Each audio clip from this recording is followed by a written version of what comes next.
बिस्मिल्लाहिर्रहमानिर्रहीम। अस्सलाम वालेकुम। रेसिपी की तरफ जाने से पहले अगर आपने मेरा चैनल सब्सक्राइब नहीं करा तो सब्सक्राइब करें, लाइक करें और शेयर करें। अब आते हैं हम रेसिपी की तरफ। तो आज मैं आपके लिए अछवानी की रेसिपी लेकर आई हूँ। ये आफ्टर प्रेगनेंसी औरतों को दी जाती है तो वो इसको पीती हैं, लेकिन हम लोग नॉर्मली भी सर्दियों में इसको पी सकते हैं, बच्चों को पिला सकते हैं, बहुत ताकतवर है।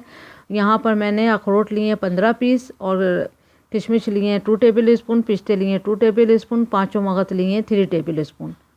इन सब का हम बाकी के ड्राई फ्रूट के साथ पेस्ट बना लेंगे। ये वाले ड्राई फ्रूट ये सख्त होते हैं, इनको मैंने सारी रात के लिए भिगो दिया था। खोपरे की गिरी हाफ ली थी मैंने, बादाम 20 अदद लिए थे और छुआरे 10 अदद लिए थे। छुआरे के बीज निकाल दिए थे। जब अच्छे से बादाम भीग गए तो उसको छील लिया है और खोपरे की गिरी भी अच्छी सी भीग चुकी है। अब इन सबको हम पेस्ट बना लेंगे सारे ड्राई फ्रूट का। अब यहाँ पर एक पतीली में हमने 2 टेबल स्पून प्योर घी लेना है, असली घी। आप चाहें तो घी अपने हिसाब से भी डाल सकते हैं। मैं 2 टेबल स्पून से फ्राई करूँगी। सौंठ ली है मैंने हाफ़ टी स्पून, अजवाइन ली है मैंने 1 टीस्पून। अजवाइन और सौंठ का इसमें भंगार दिया जाएगा। घी अच्छा सा गर्म हो जाए तो आपने इसमें अजवाइन डालनी है।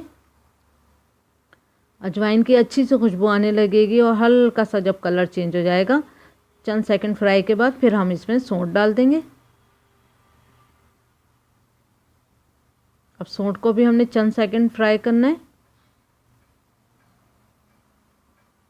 वैसे इसमें पॉपी सीड भी डालते हैं ड्राई फ्रूट के साथ, लेकिन यहाँ पर पॉपी सीड मिलते नहीं हैं, तो लिहाजा वो मैंने स्किप कर दी है, क्योंकि वो यहाँ मिलते ही नहीं है, तो हम लोग इसके बगैर ही बनाते हैं।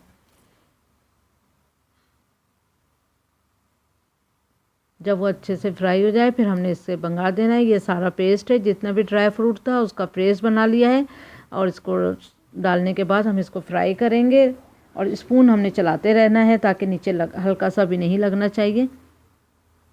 तो 10 मिनट के लिए हम इसको फ्राई करेंगे।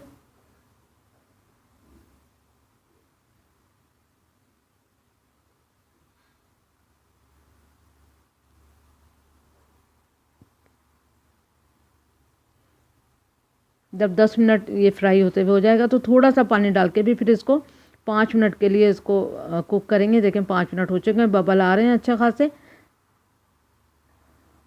तो पानी डाल के भी इसको अच्छा सा कुक करना है। उसके बाद फिर हमने इसमें आधा किलो के करीब तकरीबन 500 ग्राम हमने दूध डालना है, फ्रेश मिल्क। और चीनी आप अपने हिसाब से भी डाल सकते हैं, मैंने चीनी यहाँ पर ऐड नहीं करी थी। अब इसको दूध बॉयल होने के बाद लो फ्लेम पे 10 मिनट कुक होने देंगे। ये देखें 10 मिनट गुजर चुके हैं, ये रेडी है। ये देखें इस तरह से। अब आप इसको ज़रूर ट्राई करिएगा। उम्मीद करती हूँ आपको ये रेसिपी पसंद आई होगी। Thank you for watching. Like करें, सब्सक्राइब करें, शेयर करें। अल्लाह हाफिज़।